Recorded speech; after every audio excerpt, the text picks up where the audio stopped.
Hi. So this is Ash's Energy. I was going to do a video today on communicating with your guides, calling cards, psychic abilities, and the different types of clair abilities and holding space. This is Barb and Marvin that's on here with me today. And yeah, I guess we'll just start off from there and go from there. So this is for anybody that's had any questions on like, how do I get a hold of my guides, or how do I know that I'm working with one?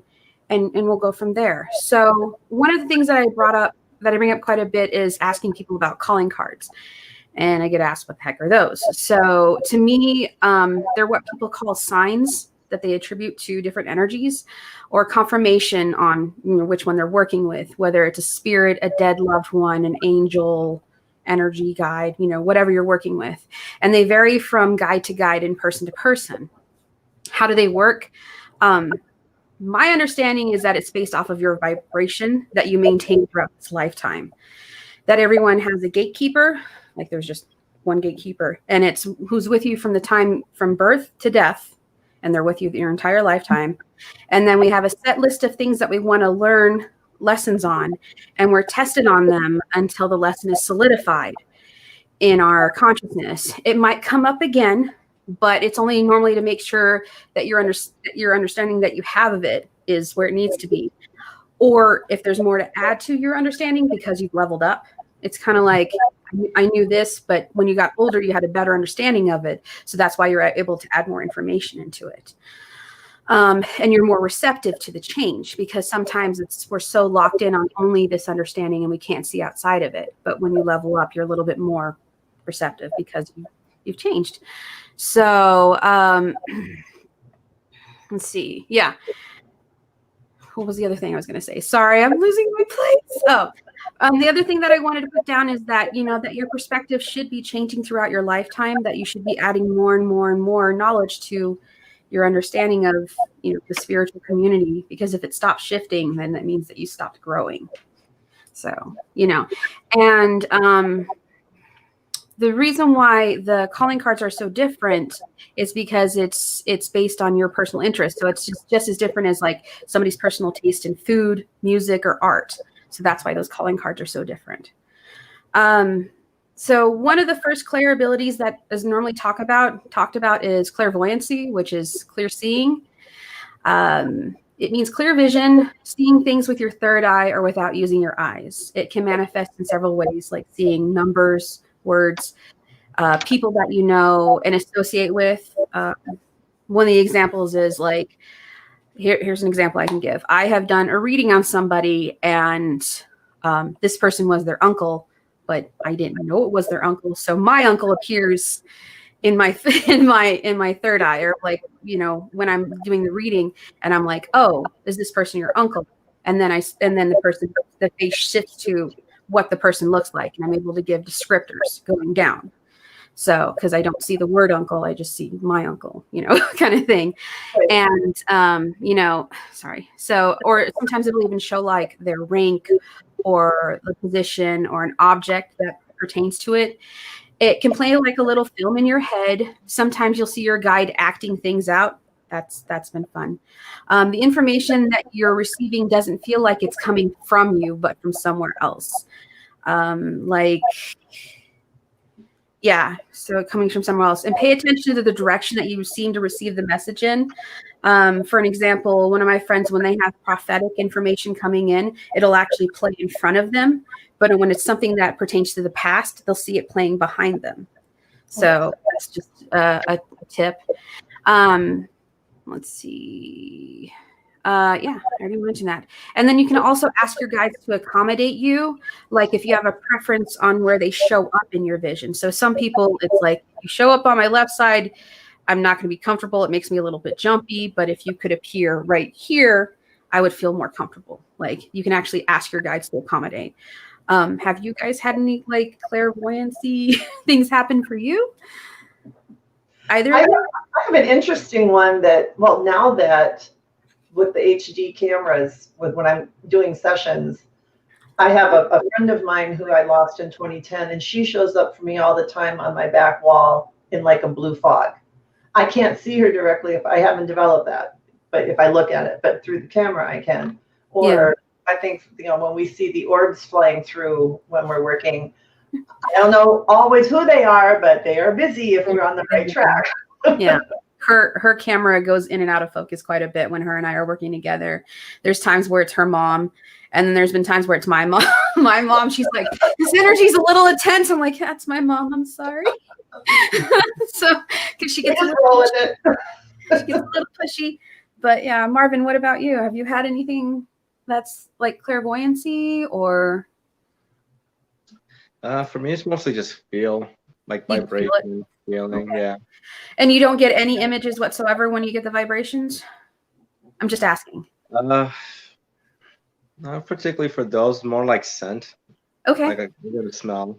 Okay, that's okay. That was going to be something. Well, yeah, I was going to go over that eventually. So, clairaudient is different. That's the one that's clear hearing, and it's like hearing your name called out and there's no one nearby to say it, or you're alone. It's kind of creepy, but that's normally your guide trying their hardest to get your attention, and it normally can happen like before an accident or a tragic event, or something that could have led to a worse outcome. So, like, have you ever been, like, I'm not saying driving or in a car. I've had that happen where I've been yelled at to pay attention to the road a little bit more. And it's good that I did, because there was an alligator, like one of those flat tires from a, big rig that just showed up, and I was able to swerve out of the way and not hit the person next to me. But had I not been paying attention, I would have been, in an accident like an idiot. So, that's happened. Let's see. Yeah, if you're not focusing on what's in front of you, you can also have been in a meditative state without knowing it. There's the meditation that everybody knows, and then there's also meditation in motion, which is something that happens when you're doing something so repetitive that you're not really thinking about it. And that's how you can get into a meditative state with meditation in motion. So with the clairaudient, you could actually hear it, it's like you could hear music in your head, or you could actually get confirmation from music playing on the radio randomly. You could hear voices, normal sounds like a phone ringing, keys jingling, clearing of throat, and you're all by yourself. Or just somebody saying hello, doors closing. Sometimes they're soft and sometimes they're loud and out of nowhere. And I can attest that when you're not expecting it, you jump a little bit. People can hear someone talking to them just as clear as you or I, like in front of you. But for me, music is normally my clair ability. That's the most common thing, is that I'll hear like a song in my head. And if I'm doing a reading on somebody, normally with a song, it'll if it's just like a chorus that keeps playing over and over again, it's that phrase that applies to the person I'm doing the reading on. If I hear different songs by the same artist, it's because this applies to that person. So I'm like, hey, was this person a fan of this artist? Like, that'll be the thing that applies. So, yeah, and it can be associated with dead loved ones, angels, spirit guides. If you have this gift and you go to active haunt sites or areas where there's a lot of dead, don't be surprised if you end up hearing things that no one else hears. For some people, they hear it in their head with like a buzzing feeling, or sometimes they'll hear it within their ears. So have you guys had any like clairaudient moments, like where it's just like random song out of nowhere and it's not because you've heard it recently or anything like that? I've heard music playing in the distance when I know no one's home, right? Okay. And so it's like almost like a little tinkly piano thing. And so I still don't know who that is, because I wasn't working with anybody when that happened. But now the more you're talking about the clairaudience, like I have a cat that comes back to me frequently, and I'll hear the meow. Like I'll be just laying down in the bed. I'm not asleep. I just laid down and I hear meow. Okay. Like, I don't have a cat anymore. No, she has several times. So I think I'm getting that where I didn't think about that being clairaudience. I just thought, oh, Bailey's here. Oh, and then she brushed up against my ankle, so that brings a whole other topic in. Yeah, but that's a sign that you're getting. So if you're hearing the clairaudient, my clairaudient is it used to be the last part of my circuit. So because I was so stubborn and I didn't understand all this stuff that was coming at me, normally when I start hearing stuff, it's because it's the last part of my circuit and I wasn't paying attention to all the other signs that were coming in. Because the first part of my circuit is feeling it. I normally like feel the vibration. So, but have you had any clairaudient instances for you, Marvin? Say yeah. At work there'll be times where I think I hear my name. It's usually a female voice, really. Uh-huh. And it gets me to pay attention and not like trip over something. That's good though. It's probably because they knew that you were, because my sister would have the same thing happen to her. And if she didn't listen, like when she was working with a meat cutter, she actually sliced her thumb. She didn't slice it off, but she sliced her thumb. And that's the thing though, is like she would hear my grandmother, she would hear our grandmother saying Danessa, and she didn't know that. Like she would just be like, but it was always like just before anything bad happened, because she would get so lost in thought and yeah, you know, keep her from burning herself. Yeah, there's been a few things like that. Like one was I must have been zoned out, long day, whatever. And then I kept hearing somebody calling my name, and I turned around. Right when I did, this pallet of thing just fell, like right where I was gonna be at. Wow. So, yeah. So. Yeah. Hey, that's good. That's somebody trying to get your attention. That's somebody was definitely looking out for you. So yeah, I've had the name calling, and I've turned around, and it's like, what the heck? But it's good that I did, because it's been, you know, walking home late at night, and creeper dude was around, and I didn't know that because I had headphones in, but I was able to see the person out of my peripheral, and they were following me, and I'm like, okay, so now it's time to go to a public area where it's safe, because I don't feel safe and I'm starting to feel sick, because I was feeling weird, like you feel watched, and you can't figure out where it's coming from, but yeah, and it's like, oh crap. Got it. So one of the things I did want to bring up, though, is that schizophrenia is a real thing. And most people who have this mental disorder know that they're schizophrenic. And I wanted to address this because I don't want somebody to be like, well, I hear voices, I'm totally cool. It's clairaudient. No, if the voices are telling you to do something harmful, please get help. Please don't do the harmful thing, because, you know, it is definitely a mental illness. It is something that is out there, and it is possible to have to be gifted and also have a mental illness. So please make sure that you keep that in check. That's the only thing that I'm saying. I'm not making fun of anybody that hears voices. I'm not saying if you're licensed healthcare professionals, but we do this happens. Exactly. We're not. And I would not advise anybody to do something that, you know, is bad for them. So, you know, and I'm hoping that the person who does have schizophrenia still keeps following their treatment and, you know, working with their therapist and their psychiatrist, you know. So yeah, I just wanted to bring that up though, because it's like the voices told me. No. So Claire about what you commented on.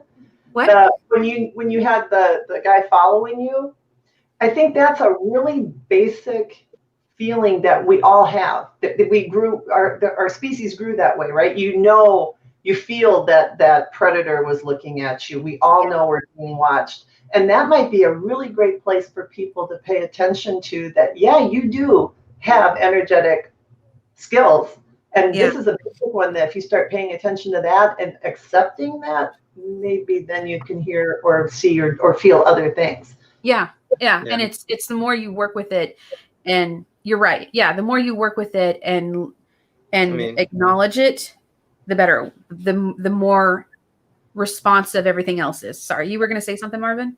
I was going to agree with that. I mean, one thing that we all experience is, you know, when you're not, you know, you're busy doing something, and then suddenly you feel like you're being watched. You might get the goosebumps or your hair raising. Talking about it, does it? Yeah. You automatically look at the right direction where that individual is at without even knowing that person's there. And you just look at each other and you know that person was staring at me. Yeah. And you can do it to somebody. It's not very nice if you don't know them, but I mean, if you just intently stare at them, the back of their neck. And don't get me wrong, I'm guilty. Don't turn around. I'm guilty of doing that without knowing it. Like I get lost in thought and I'm like, do, and there's a person in that direction, and then they're looking at me and I'm like, oh, they're giving me the stink eye. I'm so sorry. And it wasn't, because I was just like, oh yeah, this is pretty awesome. That'd be really cool to do that. Oh crap, I'm staring at somebody. You're like looking beyond them, but like through them. But you're in their energy field. You're still, your attention is going through their energy field. And I don't think people think that we still have that. They think that's an old, 200,000 years ago thing. It's not.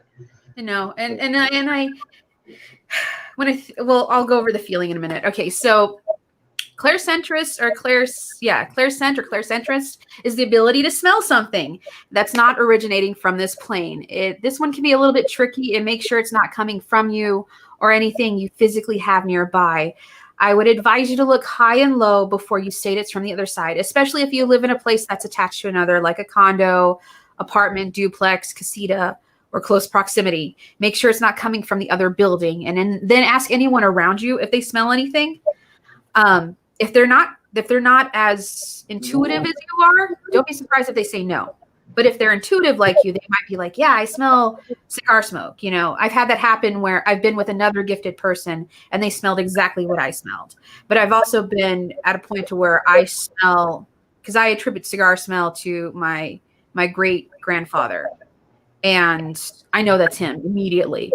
But I could smell it, but I've had somebody who wasn't gifted with me and they're like, no, I don't smell anything. And I'm like, oh my God, I'm going crazy. But that was before I knew that this was a thing, But yeah, common sense. Yeah. So if somebody else can't smell it, these smells can come to people with this ability for specific reasons. The common ones are like cigar smoke, tobacco, cigarettes, certain perfumes, mothballs, rain, food, or certain scents from cooking.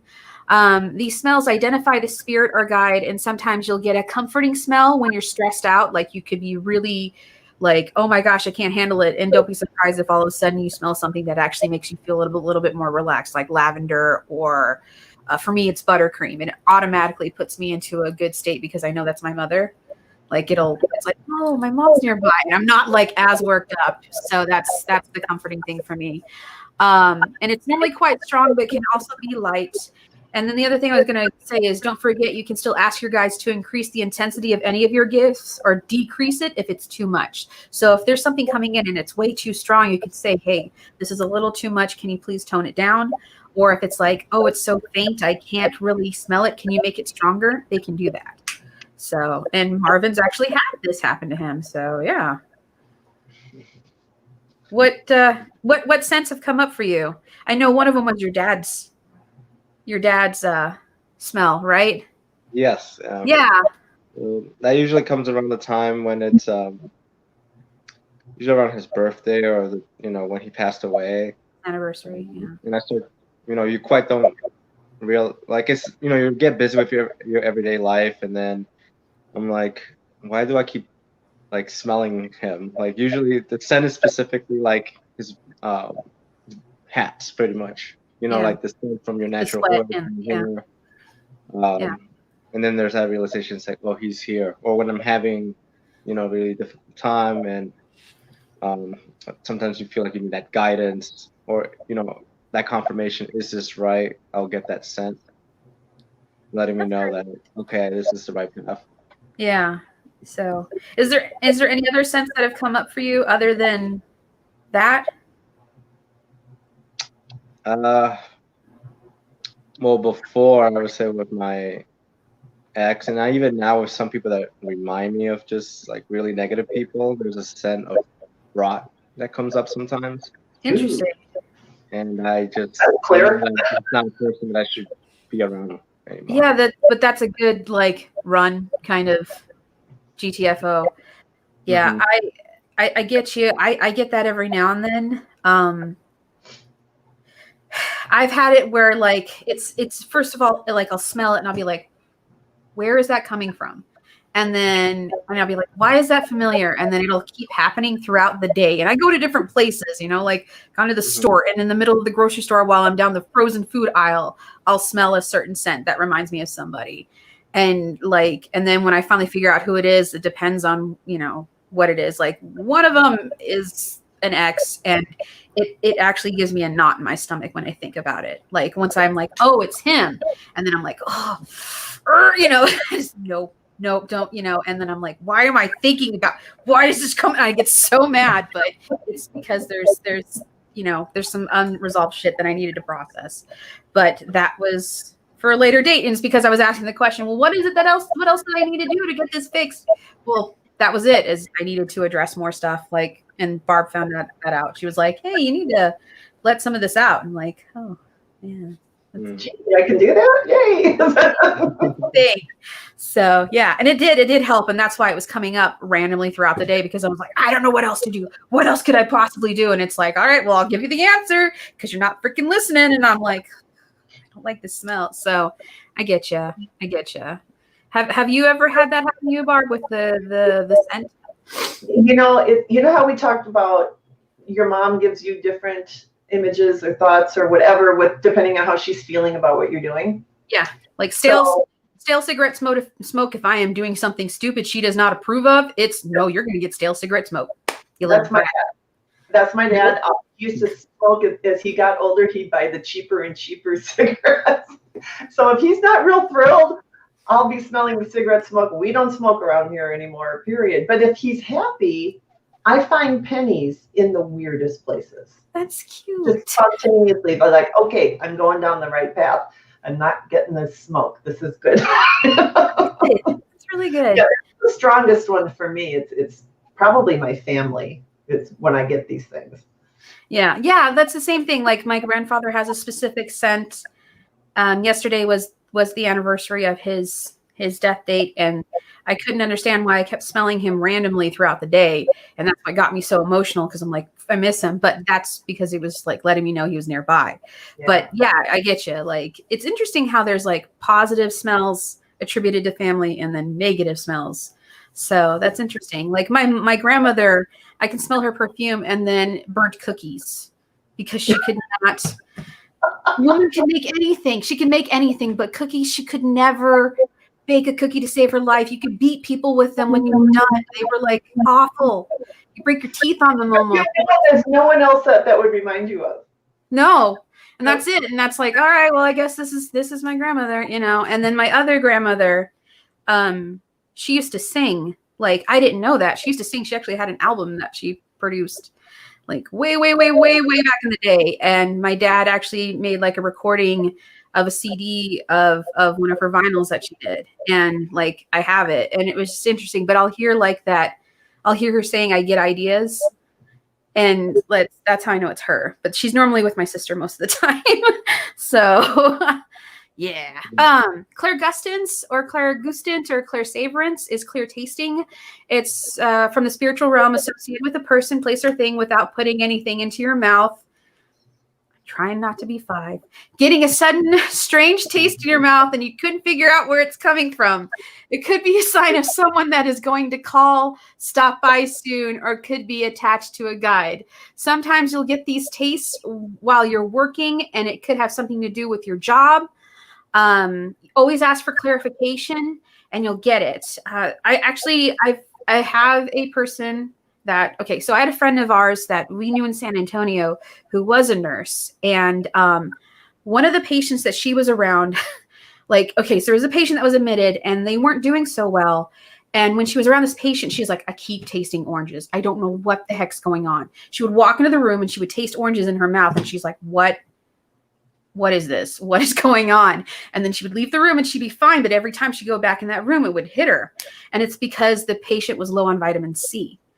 And they were waiting for the test to come back, but she didn't realize it until like a day later. And then she's like, oh my God, that's why I'm tasting oranges in my mouth. There was something wrong with the patient. They were low on vitamin C. That's what her brain interpreted as vitamin C was the oranges. So yeah, it even applied to her job. Sometimes it can apply to other things, like somebody that Barb and I know, they used to taste pennies in their mouth when they were first working with their guide. Have you guys had any Clairsavorance instances? I haven't. Thank goodness, no. What about you, Marvin? Has that ever happened to you? Yeah, with one of my coworkers back then. She doesn't work there anymore, thank God. But it was one that I told you before that I had some difficulties with her. It was one of those people that always pops up when you're taking a breather from a busy day, and then it looks like you have done nothing all day. Oh, wow. Yeah, so I would get towards the end of it, like the last 6 months or so, if I take a moment to breathe, because there'll be times I'll even skip my break because it's just so busy, but I'll start getting like a little taste of like bitterness And I also, you know, when you feel like somebody's thinking about you, Yeah. and I would be like, oh, she's coming, and then other people would be Come on, like, Missy. and then other people would be like, what are you talking about? I'm like, watch, and then not even a minute later, you'll either see her walking by looking to see what I was up to, or she'll call on the radio saying, hey, what are you doing? Control freak much? Yeah. It's interesting. Marvin's a pretty hard worker. Him and I used to actually work together at at a different company, and yeah, he busted his butt a lot. So he has really good work ethic. Sometimes it's detriment to his own health, but yeah, maybe you just posed a challenge for her, and she just tried to figure out what. Oh, he did. That's what it was. Is that I think he was a threat to her. Period. So. When she moved on, it was better, and I didn't get that bitterness taste anymore, so it was good. That's good. The next one is Clairempathy or Clairempathic or an empath, feeling others' emotions and their thoughts within you. I wouldn't be surprised if you've had social anxiety at one point. Large crowds can be overwhelming for you, and it's almost like you can't shut off the pouring of emotions coming into you and filling you up and overstimulating you. It's hard for people with this gift to watch the news or drive past an accident, even violent scenes on TV or film, or be near the dead in their death state. That's when it's super overwhelming. Sometimes it can hit you out of nowhere and be like overwhelming joy or crying fits or just overwhelming emotions in general. Most of the emotions are intense, but the reason will be revealed later on. And it's a little harder for you to differentiate between your feelings and others' feelings. One technique that is helpful is to just walk away from the person or the situation that you feel these intense emotions around and see how you feel once you're outside of it or them. Because that's kind of how you can be like, oh, it's not me, you know, because we'll go over that in a minute. Sorry. Because it's fun being an empath. It's a superpower if you use it right. It's just you got to know how to work with it. And most empaths are prone to panic or anxiety attacks because, you know, it takes practice and time and personal experience time with it to work it down and not have them so often. And I've never met an empath that wasn't an impassioned person. Like every empath I've ever met is super passionate about something. So, and it took me a while to figure this out. And my trick too is acknowledge the feelings and not become enveloped by them. So it's like a check-in I do with myself. So I'll say, I feel, you know, blank emotion, but it's not mine. And I no longer wish to hold on to blank or whatever it is and let blank pass through me or go through me. And that's been one of the things that's really helped me because unfortunately, when I would feel the emotions, I would take ownership of it like it was mine. And then I would be like, you know, couldn't let go. It's a saying that's come in handy, especially when you cannot leave a room or a situation. So story time. When I first started working on my spiritual gifts, my mentor had she was doing a seance one night and it was kind of like a lock-in for a couple hours. And I was good until this person across the room that was a good 30 feet away from me started talking. And then all of a sudden it felt like my heart was going to explode and I was going to have a heart attack. And it was just, I was like, oh my God, I'm so overwhelmed. Holy shit. I can't breathe. And I'm like, and Chris was next to me and he's like, just breathe. And I'm like, I'm breathing, but it's so much. And he's like, you need to let it go through you. You need to let it go through you. And I'm like, I don't know how to do that. What are you talking about? And I'm like, damn near about ready to have a panic attack. Cause I'm like, oh, this hurts so much. And he's like, just ground yourself. Just like, imagine the energy go through you. And like, he was showing me the technique and I'm like, and like he was doing his best to shield me, but I'm like, oh, this freaking hurt, you know. And then eventually I was able to get to that point to where I was like, okay, it's not me, and like let it go through me, and it was no longer a big deal. But this took a while. And if he hadn't shown me that technique, I would have been screwed. There's no way. But yeah, there's no way I wouldn't be able to. So being an empath's fun, isn't it, guys? So, really. So, Barb, what's your experience with being an empath? Well, yeah, it's funny. I didn't even know what it was when I didn't want to go to shopping malls. I quit going to concerts. I just didn't like it. I knew I felt this jagged energy because it seemed like everyone was ticked off all the time. And so when I got into working with EFT, it's very useful for me because I'll pick up something from my client, or I'll have clients in a really adrenalized state, some old pain, anger, hurt, or whatever. But because as an EFT practitioner, we tap at the same time as our clients are tapping, it keeps us from taking it in. So I can see into it or feel into it, but I don't take it on. Yeah. And I remember a healer I worked with some years ago, and she said, don't take on your client's stuff. She said, have you ever seen healers who are like 40 and they look like they're 70? I'm like, yeah, a lot. She goes, they never learned how to ground, and they never learned how to, they would take it out of somebody, but they would take it into themselves. Yep. She said, don't do that. It's not going to help them, and it's going to diminish your ability. So yeah, I mean, I use it all. Well, we work together, so I mean, I use that all the time. What's going on with you here? Or wait a minute, something shifted. But you don't want to take it in. You, like you said, you want to ground it. Yeah, and it's cool because it's definitely helpful. And you're right. I was a healer before I knew I was a healer. So when I would give my mom shoulder rubs, she wouldn't be as in much pain. But then I started getting the knot in my shoulder. And then it was permanently there for a long time.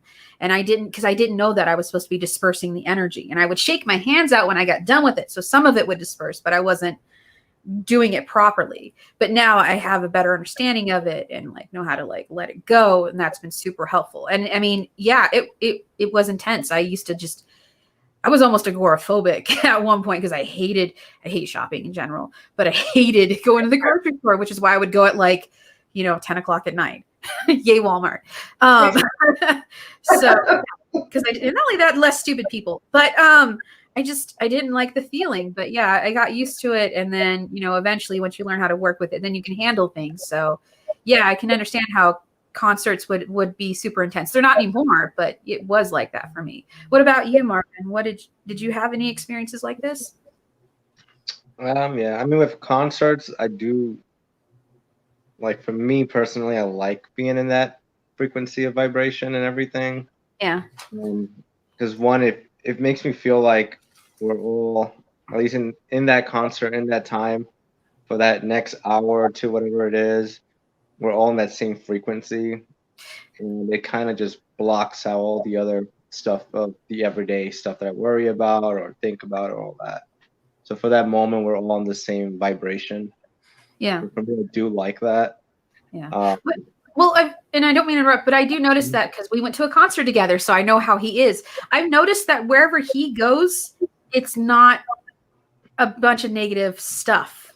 Like he kind of flows into the crowd, and then where he goes, it's almost like there's this bubble where it's safe and there's no issues that get to him. It's very interesting. But there's still some crap going on outside of it, but it's not in his bubble. It's really interesting because there was a mosh pit going on and they missed you. They completely missed you. And somebody had thrown some water or it was beer or whatever, but they completely missed him altogether. And he was totally fine. And I'm like, how the heck is he doing this? Sorry, but it was kind of cool. But anyways, from now on, that's the way it's going to go. Yeah, but I think it's because he's so in the flow and he's following how he feels is why this works for him. He goes with how he feels and then he follows the flow of the energy naturally. So anyway, sorry. It just feels like almost like the ocean, like a wave of energy just moving around. So yeah, that makes sense. That's cool. But then there's the opposite where there's certain people, as you know, where I get when I'm around people that use certain drugs, that's when I feel really like their energy is too much for me and I can't be around that. Yeah. It just gets really intense. And even if it was something that they did in the past, but if they did it a lot, it's still part of them. And I can just feel imprint. Yeah, it's still an imprint on there. Yeah. Mm-hmm. And it's just too overwhelming. I'm like, I can't be around this person. I don't know why yet. But then once I find out the history, then it's just like, oh, okay, yeah, that's, even without knowing, it was just something that just kept telling me, like, I can't be around this person. That makes sense. It's probably because they hadn't fully addressed and moved on and all that stuff. So that does make sense that that imprint is still there. Yeah. Okay. That's, yeah. Interesting. Yeah. So empath, it can be fun. It can be great being an empath because, you know, you can, being an empath, you can, you know, you can feel the energy of the room. You have a good idea of whether it's okay to approach this subject or not. And that's kind of how I was able to approach this subject with Marvin, because we were in the in the truck together and we were talking, and I had never shared any of my spirituality with him. We were going on being friends for what, almost 4 years at this point. Never broached this subject with him, and I was dropping him off, and I was like, "Hey, I've been doing this," and all of a sudden he just like tells me some other stuff that's been going on. And I'm like, no wonder I've been guided. Like, cause I was like, oh, you need this and this and this. This should help you in the apartment. This should help things feel better. And I was like, oh, this makes so much more sense, because I was like being pulled to tell him. And I was like, I don't know why I feel like I can't let you go right now. I feel like I need to talk to you about this, but that's feeling again. But yeah, there was some, it was really cool how it worked out. But yeah, it helps you to read the room, and it helps you to understand emotions. And unfortunately, it can be a little overwhelming, but you know, as long as you can figure out what is your emotions and their emotions, and that trick is just to walk away and, you know, grounding, and we'll go over grounding later. But yeah. Claire, sorry, go ahead. I was gonna say, 'cause that's the other thing too. It's just that sometimes you feel too much, you know, and then their feelings get wrapped up with yours, and then you gotta like untangle all that. Yeah, because it's a very, yeah.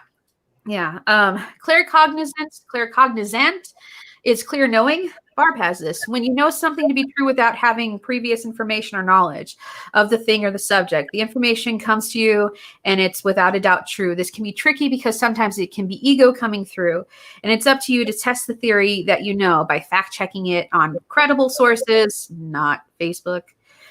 Drunken Monkey could create a post on Facebook, so and it not be accredited. It's weird. The difference in knowing abilities is that there's no fear coming from you, and it's not for the sake of being right. With regular thought, there's normally like a fear of being wrong. So be aware of coming across as a know-it-all, because that is something that can happen. So be mindful of how you speak. This energy will be very clear to you, and Barb can elaborate on her gifts. So go ahead. I like that last part about what you read about being right, because that was always something that I grew up with. You better have your facts straight or you would get argued into a corner, right? So I grew up needing to feel like I was right, not to lord it over anybody, but because that was the survival technique, right? So now I get these thoughts, not even thoughts, I just don't know. I'm talking to somebody, we're working on something, and I'll go, this just happened here. Have you ever seen that? And they'll say, funny, you should say that. And I'm like keeping tallies every week, little hash marks, how many times I'm hearing funny, you should say that, because it just tickles the chickens out of me. And I'm always okay if they say, no, I don't know what you're talking about. They're not ready to deal with it. I got the information. I put it in my client journal when I'm working with them. And, you know, at least I've got it there, and I'm aware that if they hint at it later, I'll bring it up again. But it's coming to me more now around people's medical histories or things that are going on with them, that I'm starting to really, I'm taking more classes again in it, but I'm connecting those dots. And I think you just always have to really be, like you're saying, don't come from ego, come from humble, ask the question. I don't tell anybody, this is what's going on with you. That's, first of all, that's rude. It is. And it does come across as a know-it-all, and it can really just, it leaves a bad taste in your mouth. A mutual friend that she knows, I almost didn't work with them in the very beginning because they came across as a know-it-all. Like, I was like, you know what, you're arrogant as shit, and I can't stand that, so I'm going to go over here. It took me a while to work through that, but it's because, you know, the claircognizance or that's what I said, claircognizance. Yeah, it can do that. My mother had this gift. And it was get away with a lot, huh? it was great, but it was annoying at the same time because like, you know, she would just say things and it was almost like she was being prophetic. You know, to me, it was like, okay, she's just, you know, being a freaking and just telling the future and it would just happen. And there was one time, okay, so I have to share this story. So I was a very awkward kid growing up. I was more comfortable talking to adults than people of my own age. And on average, we moved so damn much that I only had like one friend every time we moved. So I'm going to high school and I'm in theater class and there's this girl who sits next to me and her name is Jacky. And I go home and I'm like, Mom, this girl was so weird. She wouldn't stop talking to me. She was like really happy. She was just weird, you know? And Jacky's kind of a nerd. I am a nerd too, but Jacky was just very very vivacious and bubbly and, you know, happy with who she was. She was very like, she's Jacky, you know, and, you know, had like balls to the wall. That's just who she is. And I'm like, Mom, she was so weird and so annoying and I don't understand it. And my mom's like, you guys are going to be best friends before the year is up. And I was like, who does that? No, because I know me. I was just such a stick in the mud because I acted way older than I was. And yeah, a month later, her and I were like really good friends. And I'm grateful for that friendship because she helped me come out of my shell and she like introduced me to so many different people and I made a lot of friends out of it. And like it's the best friendship I ever got out of it. Like she helped me grow in so many ways. And yeah, like, but you know, it was just like, I hate it. You're right, Mom. Dang it, you know? And she also like predicted our futures. But yeah, it was very interesting to hear her say some stuff like that. And I'm like, okay. So yeah, she did have like an almost prophetic ability. So yeah, but it would drive me bunker balls at time. I'm like, so have you known anybody to have like the clear knowing, Marvin, or have you had that happen to you? I'll probably say with my mom because she'll randomly call at right times where I'm like, how do you know? I'm your mother. I'm a mother. That's how I know. Yeah. But funny that you mentioned the whole friend thing. She did something similar to me where I wouldn't really have a lot of friends. And then she started working the same place. And then she's like, hey, I want you to meet these two guys. They're going to be your boss, but they're also going to be your best friends. And I'm like, Mom, what are you talking about? And I'm like 14 or 15. And they introduced themselves and everything. And one of them, his name was Lewis. He was like overly happy, but now it's good. But at the time, I'm like, what is wrong with you? Like, life isn't that good. And then he was like, yeah, we're going to be really good friends. I'm going to crack you open like a clam. And I'm like, what the hell are you talking about? That doesn't even sound right. Gee, look at the time. I got to go. Right? Yeah. And then I remember when the other one, Rich, he also introduced himself. And then he's like, don't worry, we'll be friends and stuff. And I'm like, I remember just looking at him. And I'm like, did I ask to be your friend? And I just told them, F you. But they kept at it. And they would always invite me and doing stuff. And I remember this one day, actually, it was like a day off, whatnot. It was my birthday. I think I had just turned 18.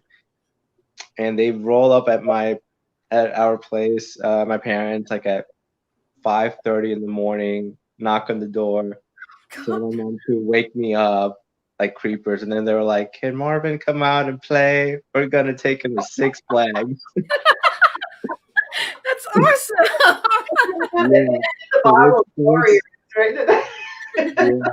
So they forced me to go with them to Six Flags. And honestly, it was amazing. Just like first time on roller coasters and stuff like that. And fantastic. After a bit, like I thought about it, I was just like, damn it, she was right. Like these people ended up becoming best friends. And it was like what I needed to get out of my shell. Yeah, So, no, I feel you. It was the same thing with her because like if it hadn't been for her, I wouldn't have met like the rest of the people in the group. And I developed like lifelong friendships with some of them and including her. But yeah, it's like I was such a stick in the mud. Like I just was so serious and like yeah, I had smart yeah. aleck comments I would think in my head, but I'd never say them out loud. And Jacky's like, just do it. Just do it. It's okay. You're funny. And I'm like, I'm not funny. You're funny.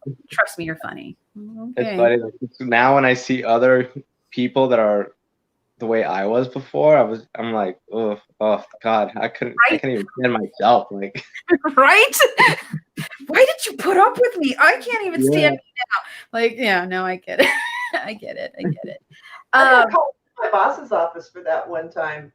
He said, Barb, you're like a little puppy with a new bone and you're all excited and you are driving everybody crazy. Oh my God, I never heard any feedback. Like, so I was like your friend there. It's interesting, like, and it's infectious. It does catch on. Like she was really happy. And then, you know, if anybody who's met my husband knows that man is happy almost all the time. So I must have liked that personality a lot. Because that man, I swear he's like Emmett from the Lego movie and Ned Flanders in one person.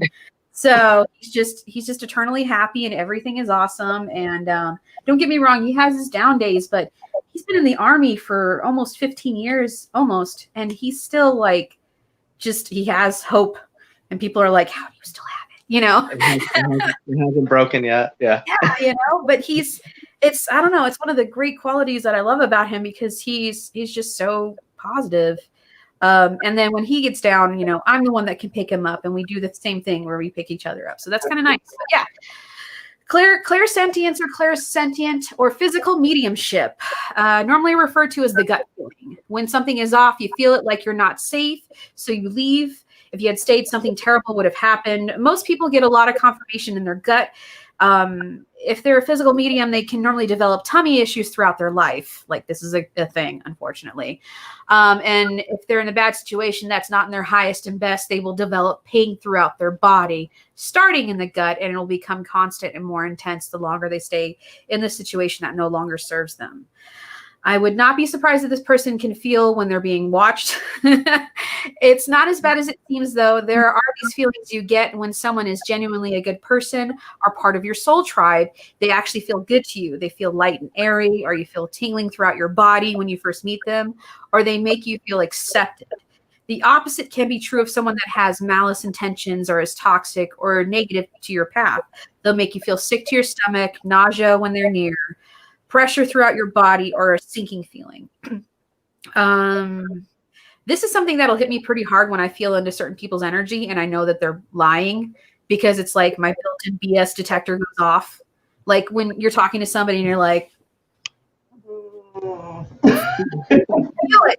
You're like, that was some bullshit. I know that's some bullshit because I felt that one, you know?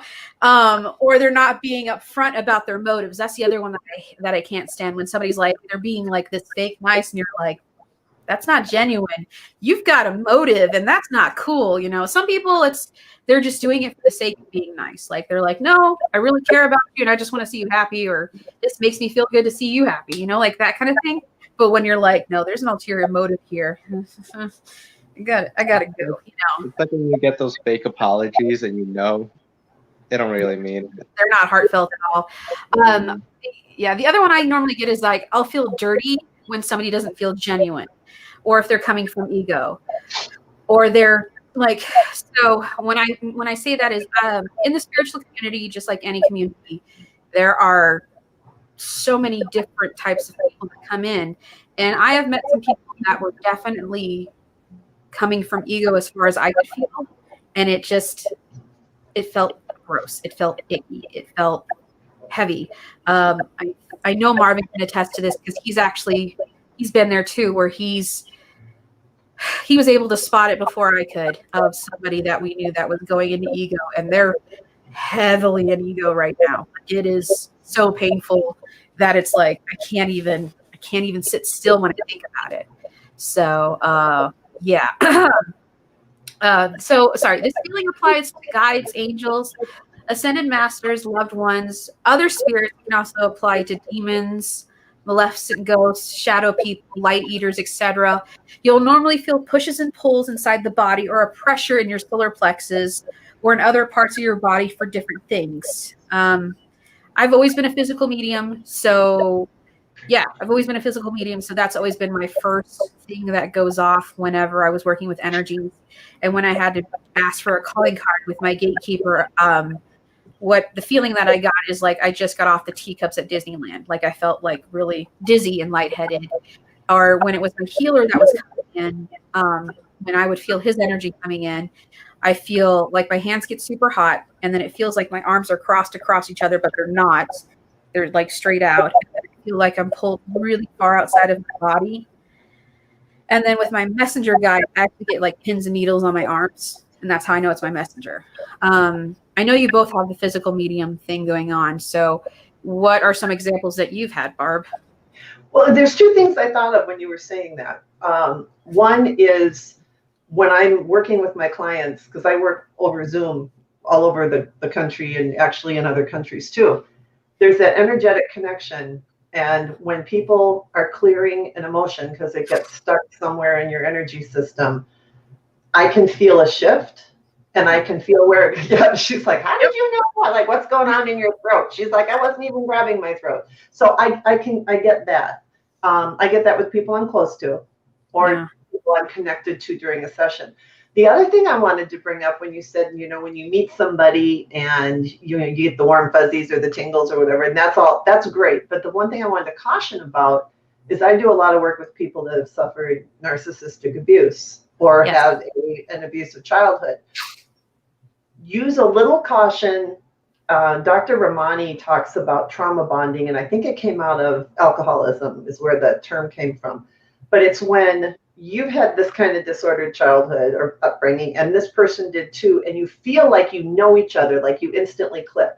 Yeah. Pay attention to the other feelings you get. It might just be that you both understand each other because you're vibrating that same frequency. It's not necessarily going to be good for you. So if you don't get the warm fuzzies out of that one, give that relationship a little bit of time before you give it your all. That would be my caution. And I just learned that through the work that I've been doing with EFT in the last 5 years. It's a good one because like,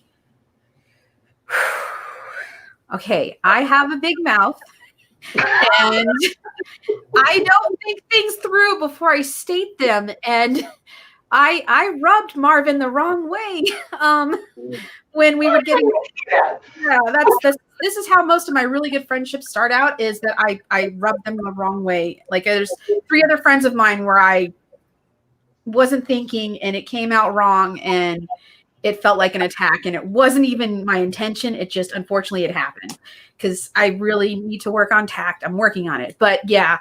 And he was like, this bitch. Like he didn't say it out loud, but he was like, oh, and so him and I he was not a fan of me, and I could feel that he was not a fan of me coming off of him. And we were on the same customer service team, and we would be transferring to another one together. And our supervisor at the time was like, hey, you and Marvin are going over the same team. I feel like you two need to work together. You would be really great for each other. And I'm like, he fucking hates my guts. Like, what?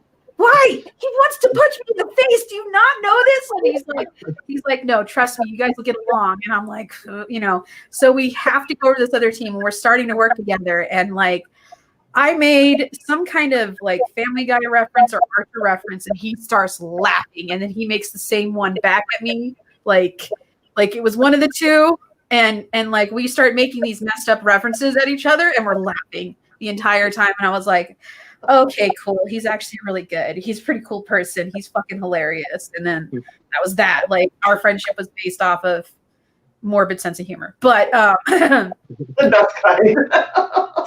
I don't know. Marvin could probably add more to that. But yeah, I was just. You're not wrong. Those first 2-3 weeks, oh man, I did not like you. I'm like, I don't know what I did to this lady to be like this. And it wasn't directed towards him. That's the sad part. Like I was just talking, and I was like I was talking about myself, not at him. And I was like, well, I used to think like that, but I'm like, but and it was just, and it wasn't directed towards him. And then I'm like, and after I'd said it, I realized I was like, I shouldn't have said that because I know I offended him. I just offended him. He is pissed at me now. And he was in the meeting too, so I was just like, the meeting, he was so mad. And our mutual friend Jocelyn was in between us, who was like I don't know, like the mom, kind of like, she was kind of like, yeah.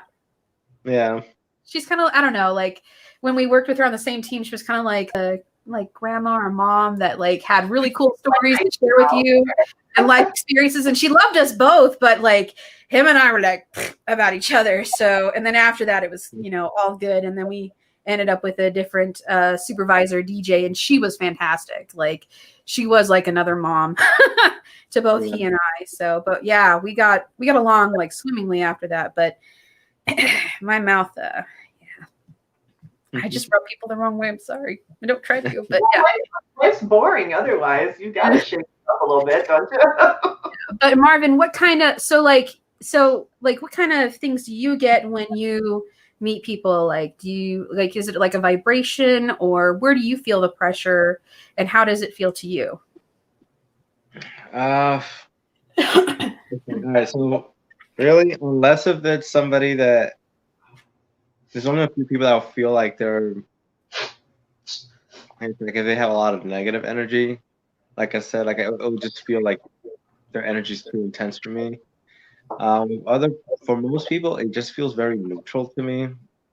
Okay. Hence the reason why I'm usually quiet in the beginning, because I got to feel you out. Like, is this somebody that we will be compatible with? Like, and then in all reality, we do wear a certain mask with people, and not everybody can take 100% of you. No, I agree. I agree 100%, and I do the same thing where it's like testing. Like I give you a little bit, and then can you handle that? Okay, cool. Okay, a little bit more. Okay, can you handle that? All right, cool. And then yeah, but no, I do that now, a little more discernment, but I get you. So but at the same time, I'm like, I don't want to be like, I say something, then I offend somebody. Yeah, he doesn't want to be me.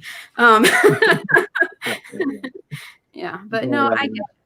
Yeah, but that's pretty much what I feel. Like I keep it at, regardless of what I feel, I'm like, all right, let's keep it at neutral and then see what happens from there. And then if you just spike all the way up to like, oh, I can't be around you, like, and that's it. I'm not even gonna try. It's too much.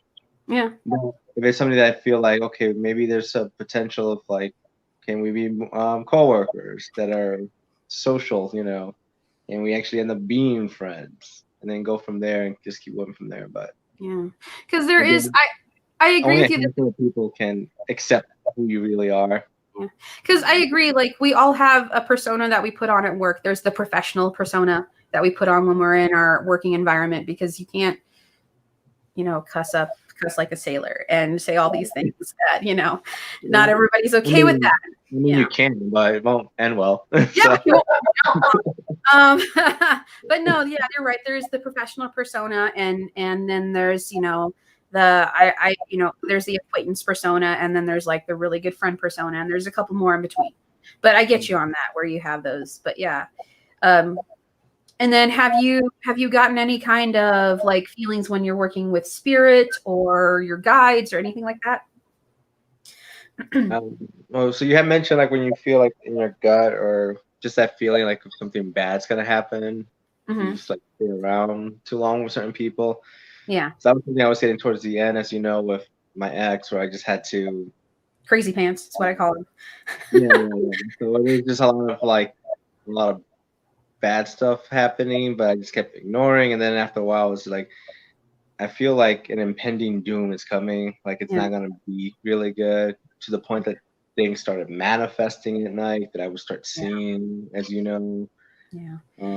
It's like a heaviness. Like it's like a heaviness, and you almost can't take in a full breath of air. That's what it felt like for me, is that it's like, oh my gosh, this feels so heavy. And it felt like you could not ever get a full, like your lungs would never fully expand. Yeah. Like it just feels like it's almost short of breath all the time, and it just feels like the environment is like, the way I describe it, feels like it's that black tar achiness. It's just like, it's just all negative. It was bad. It was bad. And then once I started seeing, certain shadow figures and stuff appearing, and then I finally talked to you, and then I talked to my mom about it, and I was like, really scared to talk to her about it because I'm like, man, she's gonna think I'm crazy.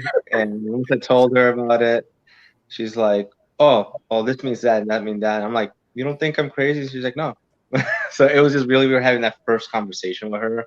Yeah, because you're afraid that you're going to be put into a rubber room. Mm-hmm. Yeah.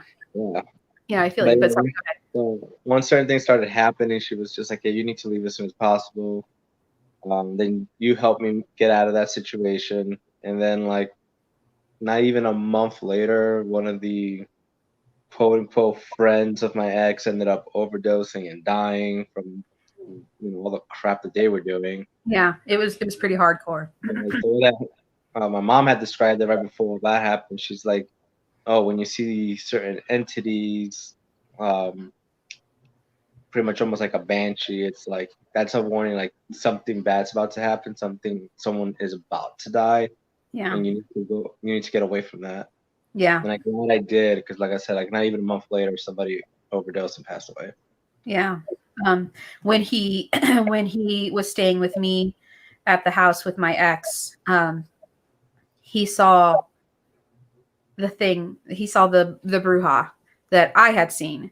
I originally saw her at the end of the bed, and she appeared at the end of the bed, and like her mouth was stuck open. It was really creepy, and she was all gray, and there was nothing coming out, but it was almost like she was screaming, but I couldn't hear. It was weird, and he knows what I'm talking about because he saw her 3 months later, which was weird because I thought she was gone.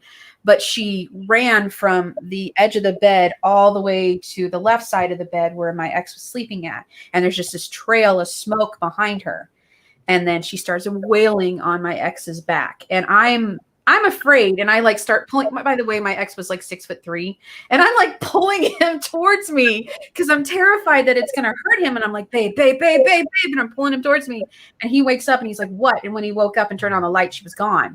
But I was like, and it was like, I'm sorry, I was having a nightmare because I couldn't tell him about the stuff that I was seeing in the house because he didn't believe in that. And I was seeing so many crappy things, but yeah, she was ew, she was not good. Yeah. And then there was a woman that had committed suicide in the bathtub in the apartment that he and his ex lived in, Marvin and his ex lived in. And the closer I got to her, the more she stopped acting out her death scene and the more she started focusing on me. So that was kind of creepy. There was a couple nasty things in that apartment. So yeah. That's definitely, like, if you feel that, like, like listen to that.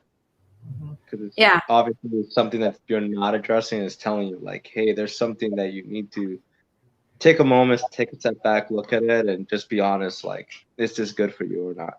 Yeah, thoroughly assess it. Yeah. With my ex-husband, I saw a banshee appear in the living room, and it was a warning sign for me to get out of the relationship, that if I had stayed, it would have been the death of me.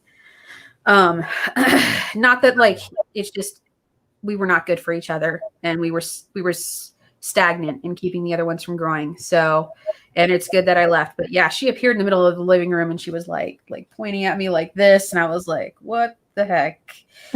So, and and that's just another thing. Like, it takes a while before I could understand, what the heck is going on. Okay. Sorry. So clairtangency or psychometry, clear touching, using your abilities to touch and interpret an object. It'll give you information that you did not previously have.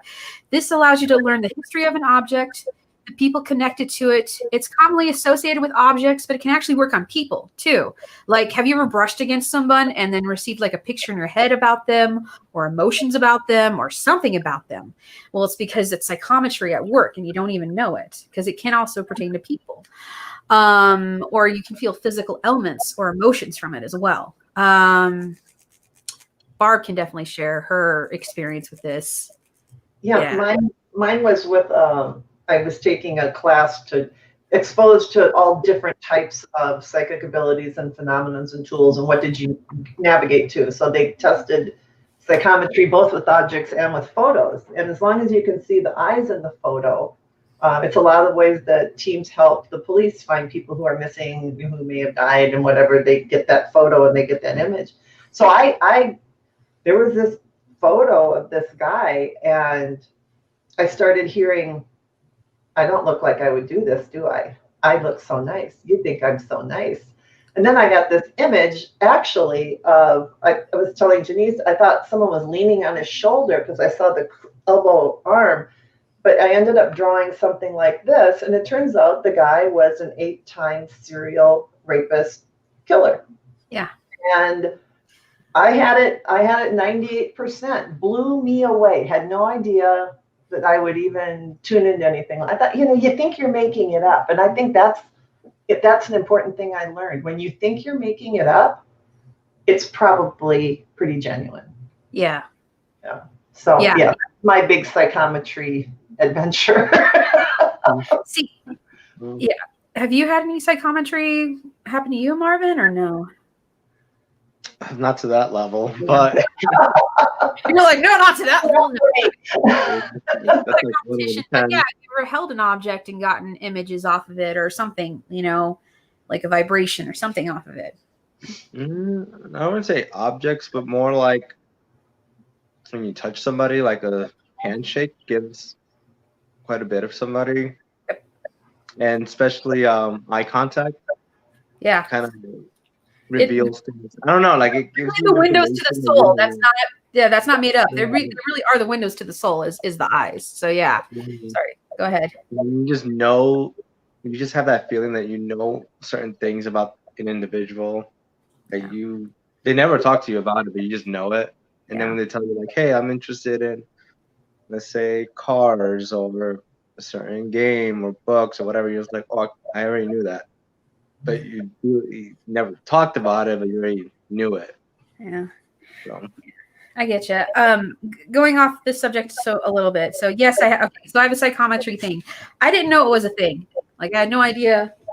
Sorry, dog's making noises. I had no idea that psychometry was a thing. So me and 3 mediums go out to dinner one night. 3 mediums walk into a bar. Yeah.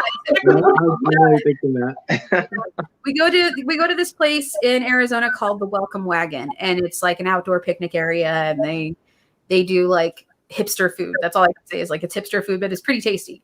And we're out waiting for our food and whatnot. And sorry, we just finished eating, and the girls, like the 3 of them, they're like talking about psychometry, and I was like, what the heck's this? And they're like, psychometry, and I'm like, no, I don't know. What are you talking about? And they're like, oh my gosh, yay, a new person to test this out on. They're like, all right, close your eyes. And I'm like, okay, I'm gonna put something in your hand. What? Okay. So one of them ends up putting her keys in my hand, and she's like, okay, what's going on in your head? What do you get off of this? And I'm like, I feel exhilarated. I just feel like really free and really happy. And I can see the trees going by like really fast along this road. And I don't know. I just feel really freaking happy. And I feel like I'm doing my calling. And my friend is like, those are the keys to my plane. You're actually seeing the road that leads to where my plane is. And I was like, oh, because I had no idea. I was like, it could have been car keys as far as I knew. Hold on, I got to let the pup out. But yeah, and, there was more to that. But I'm going to let little Ginger out. So hold on. We are all very dog friendly and dog tolerant. I don't know if you can hear Clary snoring gently here on the side. That's not me. That's my Chihuahua. Ginger was snoring for a little bit, but yeah. Yeah, she comes in with very key points when we're at a key point in the discussion. She goes, snort. It's normally her confirming what Barb just said. Is normally when Claire right? Kind of. Yeah, and then they gave me a couple more objects. There was another one that they gave me a necklace, and I didn't know it was a necklace, but she put it in my hand, and I was like, oh God, I feel like a lot of guilt, and I feel really uncomfortable, and I want to cry, and it doesn't feel good. I don't like, and she's like, yeah, this is the necklace that my my daughter had given me, my adopted daughter had given me the day of the wedding. And there's a lot of stuff there that was definitely unresolved. So, and I didn't know that. I didn't know their personal history. I had no freaking clue. So it made a lot of sense, like all the stuff that it came through, but I didn't know psychometry was a thing. I'd never, I was like, this is cool, So it was very interesting to find out. But yeah, the whole like seeing windows into the soul, that's pretty cool. I really, yeah. And then like the handshake where you get a lot of images off of that. Another tangent though is when I had met a serial killer, and I didn't know he was a serial killer. He was friends with people in the group that I was part of. Whenever he would talk, I would hear static, like when he would talk. And it was like always like he would be talking and then I would still hear static, like randomly in my ears or in the back of my head. And I'm like, why? And I would feel so uncomfortable. Like, and just like, I gotta go. I don't know what it is. And I could never sit near him or be near him. And like, it was he and like 8 of our friends went to dinner that night and we saw a movie. And like, the group was slowly going home because we had all BS'd in the parking lot. And it was just him and our other friend. And I was like, hey, other friend, can you please walk me to my truck? And he's like, oh, this guy. And I'm like, no, I really want you to walk me to my truck. And he's like, yeah. And I was like, I like grab his arm and I lean him like, just walk me to my freaking truck, please. He's like, okay. And like, he's walking me to the truck and he's like, what was that about? And I'm like, I don't know what it is, but I do not feel comfortable around him. I've never felt comfortable around him. So please don't ever put me in that situation again. And he's like, okay. And then 3 years later, he was found like he had decapitated, like he had killed 3 different women. And he was one of the canal killers. So I had no idea. Like I had no idea. I just knew there was something off and I couldn't figure out what it was. But so that was like my warning of, no, this person's not right in the head. You need to get away from them. And then there was 2 other guys in the group that were child molesters. And I never felt safe around them either. I felt like a sickness and a panic. That's the only way to describe it. So yeah. It's weird how your intuitive abilities, like they're like, warning sign, get going now. Yeah. And how often don't we pay attention to that? Because I don't know if it was you and I or someone else the other day talking about this where, oh, well, that would be rude. You know, you've got this feeling, but you don't want to like pull back or look like you're being unfriendly because that's mean or unkind. It's like, no, I don't care. Trust that. Yeah. My safety is more important than them being comfortable. I have learned that. It took me a while to learn that lesson is no, my safety is more important than them being uncomfortable. I don't care. Or them being offended. I don't care. Bye. Yeah. So, yeah, it's interesting. So guides, what are they? They can be people that have lived on Earth and passed on. They can be angels, ascended masters, animals, prophets, or gods and goddesses. However, they can never be taken away from you. You can grow spiritually and receive new guides or have some that are with you for a season, but they cannot be stretched so thin that they can't work with you anymore. They have the ability to be there for you as well as many other people in multiple times in multiple places. And a true guide is omnipresent or else they would not be a guide. Yeah, there's this misconception that I've heard that if somebody knows what your guide's name is, they can bind them or something like that. And oh no, that was one that I was taught. They always said that ask your guides what they would like you to call them, but that they will never give you their complete original name. And it's not necessarily binding them, it's more like just summoning them. So their name will be something, whatever they were. Okay. But they'll call me Lily or whatever. So that was what I was taught by one of my mentors. Yeah. I know that they can't be taken away from anybody. Right. That the gatekeeper is going to be with you from birth to death, and that one doesn't change. There's one that's constant throughout your entire lifetime. But the other guides definitely will change and shift. There's the guide is someone who advises and shows you the way to others. But there should never be like fear wrapped around your guide, or from working with them. If there's like secrecy and fear, so that's why it's like, no, if you feel fear or secrecy, that's not a good sign.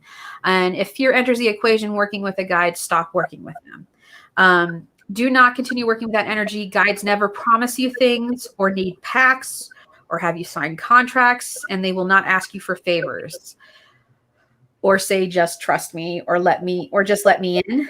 Any of those are big, like, no, because that's negative energy, negative entities, negative, just don't do that. I would suggest, though, that you should be specific in your wording when asking guides for help or assistance or guidance. Another suggestion is to say please and thank you, like you would to another person, because you're working with them, and it's kind of like showing respect, but it's also, I don't know, like, I mean, it's showing respect, but it's also gives like a warm and fuzzy feeling when I do that. I don't know, like, do you get that? Yeah. So yeah, and that's how you acknowledge them also. Like you also want to acknowledge them, and it's just common courtesy. One of the wordings that I use is whenever I'm working with my guides and I'm like, hey, I want to do this, but I always end it with asking for the best possible outcome, because I might have something set in my mind on how it should be, but that might not be what's best for me. There might be another path that's going to be better or easier. And when I say I'm asking for the best possible outcome, they will push me in that direction for it to work that way. So, yeah. And then somebody said, oh yeah, guides don't ever get sick of requests. So they love working with people, and they cannot make decisions for you. Like I said, they can give guidance. You can acknowledge them in your head, so you don't have to say it out loud in front of a room full of people. You know, like if they give you a little sign, I've had that happen where like I've gotten some confirmation and there's a ton of people around me, and I'll like say thank you inside my head, like, oh, thanks for this or whatever. So, because otherwise I don't, you know, the straitjacket.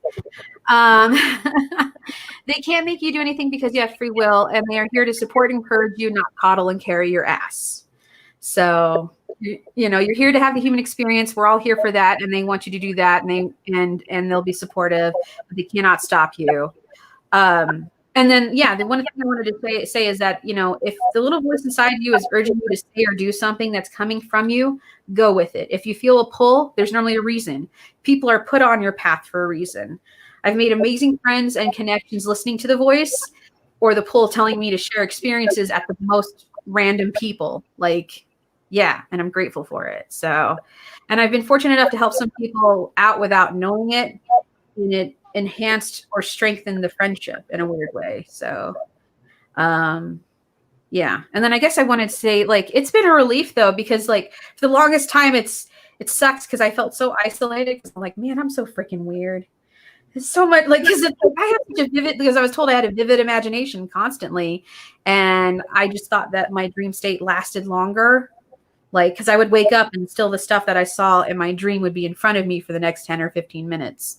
And I'm like, well, this is just normal. And no, you know, and I didn't think that I was a medium. And, you know, how do you justify what you're seeing when nobody else can see it? You know, like, it's like it's just, I felt like I'm going crazy for a while. And then there's been times where I would, you know, see stuff in the dream state and people would be like, oh, it's sleep paralysis. And I'm like, no, I can move. I'm moving. I'm sitting up. My eyes and my arms are moving. I can't move my legs maybe, but I'm awake. So yeah. And yeah, I thought I was like wired wrong. So it was nice to like finally be like, I've had this happen. And somebody's like, oh, me too. And it's like, okay, cool. You know, because it's like that. Not so weird anymore. You know, what else can I say? I don't know. Like, what about you? Did you like feel like a sense of camaraderie when you were able to share some of your gifts or like abilities with other people and like your experiences? How did that feel for you guys? Either of you. You made me think of something that, you know, and I'll stay here. I do EFT as a business, but I do it at no cost for people that have had paranormal trauma, you know, and I've met the most wonderful people that way, because a lot of people that came to this world with their gifts flipped all the way on, didn't have anyone to help them when, you know, the peekers were coming around the corner or the shadow people or whatever. And those are still things they carry. So I do that. But what I was surprised at is I was in a networking group. I was a realtor, and I said, do you have to disclose whether your house is haunted or not? And I lost the presentation at that point. Now, this was a group of people, like 35 people. We'd been together for 3 years. We trusted each other completely, right? 90% of the business people in that group told us, I've got goosebumps going again, told us about what happened to them when they were kids, and their parents said, it didn't happen to you. So they're telling the kids, don't believe what you're seeing with your own eyes. They want to, you know, smooth it out and make you feel better, instead of saying, tell me what's going on, even if they can't see it. So that's kind of something missing, because I think when you're around people you don't trust, like you said, you don't want to come out and say stuff because people make fun of it. They're afraid of it. So they're going to make fun of you. They're going to invalidate you. Yeah. So you just made me think of that whole thing about there's a lot going on behind the scenes that we don't share because it doesn't feel safe. Yeah. Yeah. Yeah.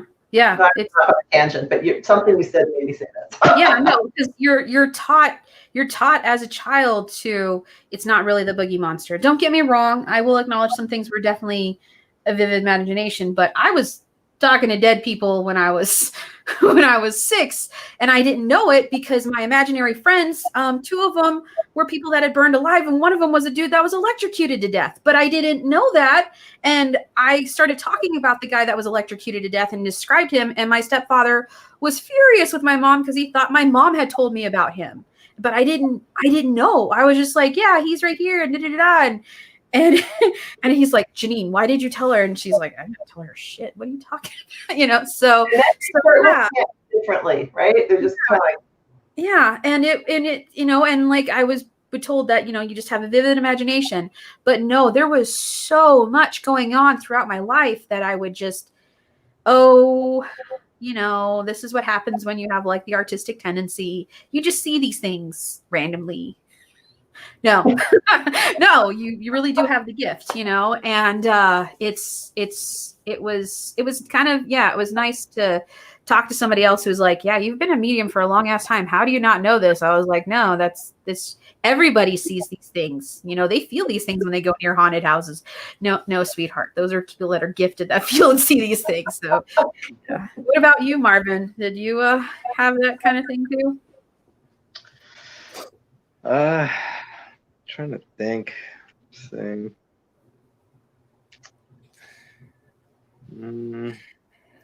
Like, I know, like with some of your paintings, I can definitely feel the emotion coming off of it, but I can also see you picturing it in your head. Like, sorry, some of your paintings, I can see that. No, that, yeah, actually. So that's definitely been, I don't know, it's been kind of useful for me for sure. When you feel too much, just to like express it in a healthy way. And my way has been painting. And it just kind of, like, just helps me release some of that stuff. Yeah. That might be another way of grounding it in a way, right? That we don't think of as a conventional grounding. That's pretty cool. Yeah. Well, it's also because, so here's the thing is that people forget that when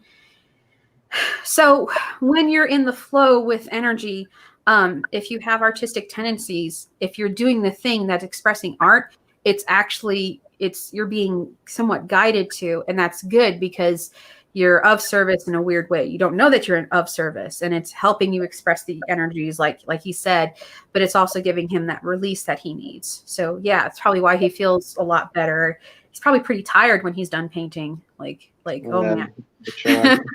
Yeah, but painting that whole session, by the time I'm done, I'm just like, okay, I'm going to bed now. Yeah, exactly. But it's good though. It's really good, and that's also another way for some people to express what's in their head with, because sometimes words just don't have the emotion behind it, or you can't find the words to say how you feel or whatever. Some people journal, some people write, some people paint. Some people do all these other different things, and it's however you express that energy is how you do it, which is fantastic. So yeah, but it was nice to sit there in the truck and have conversations with Marvin about some of the stuff that he was seeing, and he gave me confirmation on some of the stuff I was feeling around that area, because I never felt really comfortable with his ex, and I couldn't figure out why. It was just something's up, and then he was like, yeah, da da da, and I'm like, oh god, this makes so much sense now. So yeah, and there was other things that just were like, what the heck? And he's like, oh, this, and I'm like, oh, and then vice versa. I would be like, oh yeah, this is a thing. He's like, okay, that makes sense why I'm getting this impression. So, but he would normally feel the stuff, so it was really cool. And not only that, I just stopped feeling isolated when I was finally able to share some experiences with people, because like random people would come into my path. Like Mandy, I met her New Year's Eve, and like she was just like this bubbly, or not bubbly, this like very it's hard to not pay attention to Mandy. Like you look at her, she's stunning, yes, but like she got like this inner glow about her too.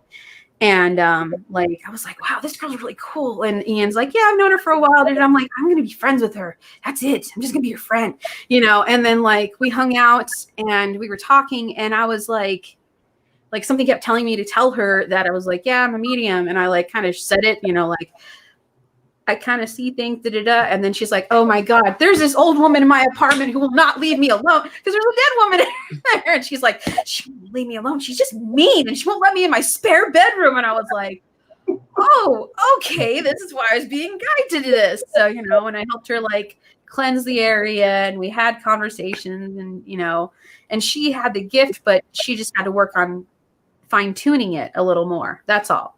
So, but yeah, and she's definitely a green witch. So like plants call her and they tell her what they need and vice versa. So yeah, but I've had that happen with other people where I'm like, you too? And they're like, oh my God, I'm not alone, you know? So it's been kind of cool. Mm-hmm. Yeah. So what was I going to say? Okay. So calling cards, are signs or notifications that you get from guides or others' energy to let you know whom or what you're working with. So how to know your energy? I would suggest meditating and asking your guide. So this is one of the things I would suggest doing is meditating. This is the only way that you're going to get to know this stuff.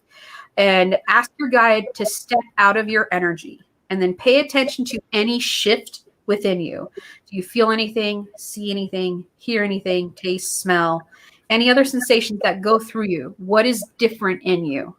And then keep that in mind. And then after you've got an idea, ask them to step back into your energy and then see what else is different. You know, pay attention to that shift. You might have to do this a few times before you notice a difference, but be patient with yourself. It took me 3 separate sessions. So I went and everybody's like, oh, my guides, the Archangel Gabriel and Michael, and everybody had these angels as their freaking guides. And I was like, I see a bust of Galileo. And they're like, you know, but I didn't say that out loud. I'm like, no, there's no way that I get Galileo. That doesn't make any freaking sense. And like, and I went to 3 different sessions because everybody else had already figured it out. And like, by the third one, like he was sending me colors and I'm like, I see purple. And then she's like, okay. And then I was like, now I see an owl. And then they're like, okay.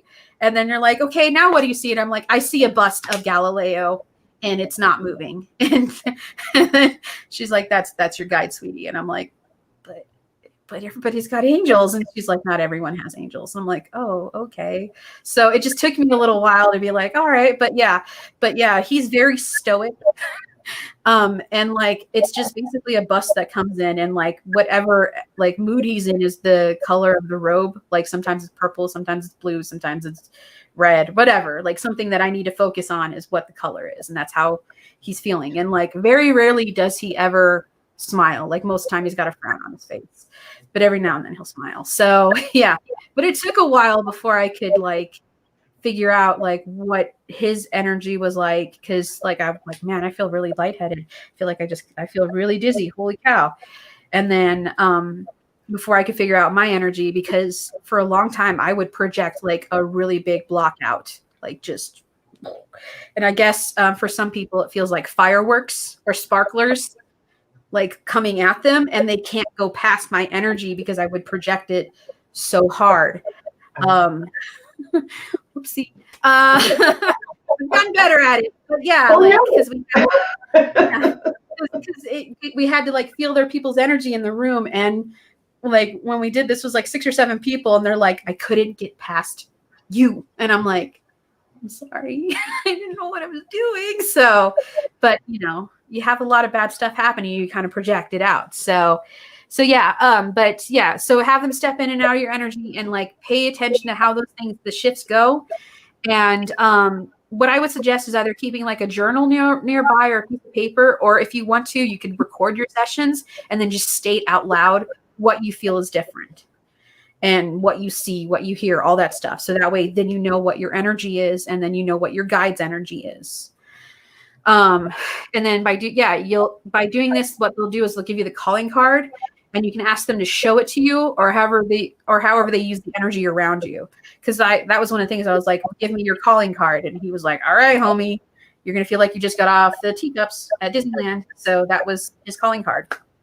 And then purple, and then the owl. So there's a couple of them that come up with him. So do you know what your energy feels like, Marvin? Have you done that where you've had you've had other people tell you what your energy is like? Has that ever happened to you? For me, it just feels pretty calm. It always reminds me of just like water, really, just waves. Okay. So. But warm water, right? Yeah. Yeah. Not, ice brick cold water. No, but it feels like warm water. Yeah. Like light waves, not, heavy ones. I get you. What about you, Barb? Have you been told what your energy feels like, or no? Yeah, I'm so sick that they finally figured out, just keep giving her goosebumps and she'll figure it out. And I know that if I'm onto something or I'm getting that right message, and, I'll get that, funny you should ask that, I'll get full head to body, both sides. If it's something to deal with something male energy with the person I'm working with, it goes down the right side. That's very consistent that way. Interesting. Yeah, so they just know. The one thing I did have happen in talking about energy, though, is I had one client with a very ill spouse, and they were very worried. So we just sat and tapped, and we both pumped love at the spouse.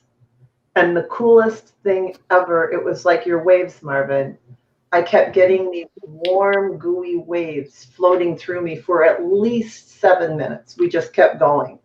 Mm-hmm. And I thought, I got to figure out how to do that again. I mean, it was all pure energetic love. And so that, I don't know if it was the love we were sending or if the guides were also adding something oomph to that, to like, hey, hello, pay attention here. But it was crazy. It was wonderful. It can do the infinity where it does circle back around. That is totally possible. So, and you were probably just getting confirmation that you were doing the energy work. So yeah, one of the things I want to suggest though is don't be attached to the outcome when you're doing the calling cards, because some people are so attached to how this should be and not what it is. And that's the problem. Example, asking your guides for clairvoyancy, but all you see is numbers. It's still clairvoyancy, or if you're just getting clairaudient, acknowledge the information that's coming in, because the more you work with your other gifts, the better communication becomes. And then your guide will start working with you on other gifts. So, and I would suggest, obviously showing gratitude. Yeah. One of the people that Marvin and I know, when she was in the class with Chris and I and Daphne, she's gifted. She's a very gifted medium, but like she was just getting clairaudient and the Clairscent. Like she was getting both of those. And she's like, I'm not clairvoyant, or, and she's like, well, I'm not getting anything. And I'm like, no, you are, because we were all getting that whole confirmation of she's getting something. And I'm like, are you hearing something? And she's like, well, yeah. And then I'm like, and she's like, and I'm smelling something. And I'm like, you're getting confirmation. And she's like, but I'm not seeing it. I'm not seeing what everybody sees. And it's like, well, no, you're not supposed to. That's not your thing right now. Focus on this, acknowledge this, and go from there. And she got so much information coming in with the Clairaudient. It was like, you goofball. So, and eventually they do start working with it. And what I've noticed is that anybody who's like, oh, I only have this one gift, it's normally there's always something else that goes along with it. It's never just feeling. Sometimes there's always another thing attached to it. And then eventually they start working with you as you go along. Yeah. And then holding space. I don't know. I feel like that's something that you guys could talk about, holding space, because I just read about it. You know what though? You know what it is. You just didn't have a name for it, right? No. So when we work, right, and we're not sitting here I'm not trying to give you my guidance, my instruction. This is how I see it, my opinion. Yeah. You're working and you're doing whatever you're doing. I'm just here for that. And I didn't understand the whole concept of holding space until I started learning clinical EFT, and we had therapists psychologists and whatnot in the class, and they described what that is. And I'm like, oh, that's really cool. So no one's trying to solve your problem for you. They're just going to hold that area as a safe place for you to just figure out what you're doing. And it was phenomenal. And since I learned that, it takes all the pressure off. It would take the pressure off you as a medium, right? Yeah. You don't have to have all the answers. Yeah. What about you, Marvin? What do you do to hold space?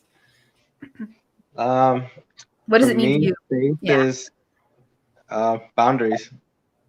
It's setting that line where this is your own, whether it's mental or even physical. It's like this is your own space. Yeah. To figure out whatever you're trying to figure out, or even if you just don't want to do anything, you're allowed to lounge around if you need it. Yeah, giving yourself permission to be. Just to be, he's pretty good at holding space. And there's been times where I've called him and I'm like, I have a problem. And he's like, I'm not going to give you the answer, but I'm going to ask you questions so you can figure it out on your own. And I'm like, fine, and I'll go with it. And I'm like, wow, thank you for not telling me directly the answer, because he will make me think about it and he'll ask these questions. And I'm like, yeah, so it's great. I'm appreciative very much of it, but like in the middle of it, I'm like, oh, I didn't think of that. Well, if I had thought of that, then I wouldn't have been bugging you. So, and there's also been times where Barb has presented me with a solution and I'm like, well, if I had thought of that, that would have been so freaking obvious. Holy, it's. Did you try this? Oh, yeah. Well, the other thing too. Personal space and boundaries also you're not only setting it for other people, but you got to remember you have to set it for yourself. Yeah, you do. It's very important to have boundaries for yourself and show yourself that respect. And it takes some time, because I didn't know I could have boundaries until I was 36. But it takes some time because you're so used to not being able to have them. But you stand firm in them, and it's like, hey, I will not accept this. This is something that's not okay with me.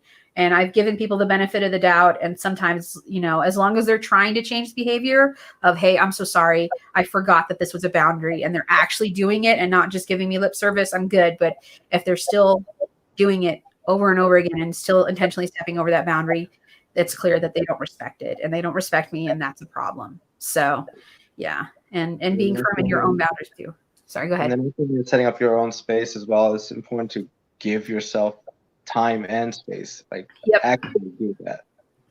Like take a moment out of your busy schedule and just do something that you want for it. Even if it's an hour, it may not sound like a lot, but it might remind you of certain things that you have forgotten about yourself. Yeah.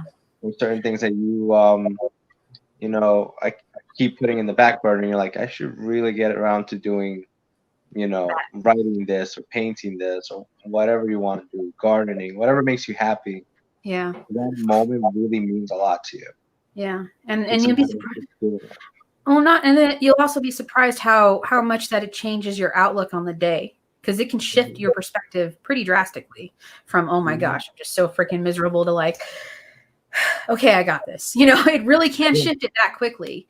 Even and with meditation, that's one of the things that I've learned that's helped quite a bit is I do guided meditations, because there's times where there's so much up here, and it's just like, oh, this, and it's like, oh, I guess I got to write this down. One of these days I'll get free writing down one day. But I like to do the guided meditations, and I actually look them up on YouTube, and it's been kind of helpful to have somebody tell me, like, just, do this, and don't try to control it, because sometimes some of the thoughts that come through, it's because that's something that you need to address, or, don't try to control everything. Sometimes just let it go and pass by. If it comes back again, there's a reason. So that was pretty helpful. But yeah, I learned about holding space as being physically, mentally, and emotionally present for someone. It means putting your focus on someone to support them as they feel their feelings. And it's an important aspect of holding space is managing judgment while you're present. So I'm normally a problem solver. So when somebody comes to me with a problem, my first instinct is to be like, okay, let's solve this. But I've learned to say, are you venting or do you want a solution? And some people are like, I just want to vent. And I'm like, okay, go ahead, and that's been helpful, especially with my husband when he's messaged me about stuff. And it's good that I just take myself out of problem solving mode. And I'm like, and one of the things I keep telling people that I've learned that's been helpful is you're valid in your feelings. To like letting them know you are valid in how you feel, you're valid in your emotions, because they need to know that how they feel is okay. They need that validation on some level. And, otherwise they're just talking themselves out of it. It's kind of, yeah. I think that is important too, even if it's because a lot of times you just need to hear yourself. Yeah.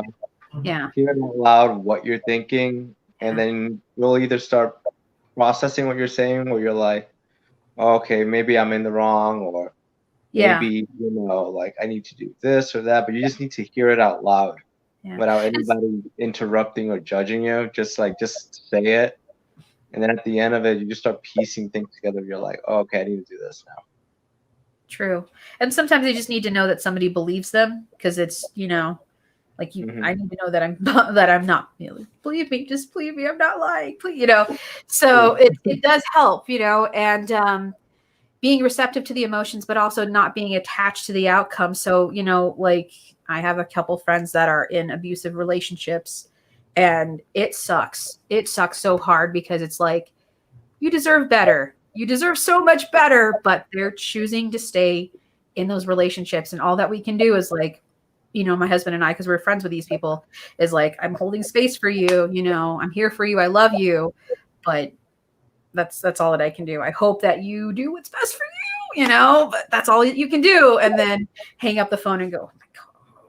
Well, that's the part you talked about, where you can only be responsible for how you feel about something and how you interact, where you're used to, boy, they're in a really bad situation. Let me, take care of that, or help you take care of that. It's like, no, that's not your gig.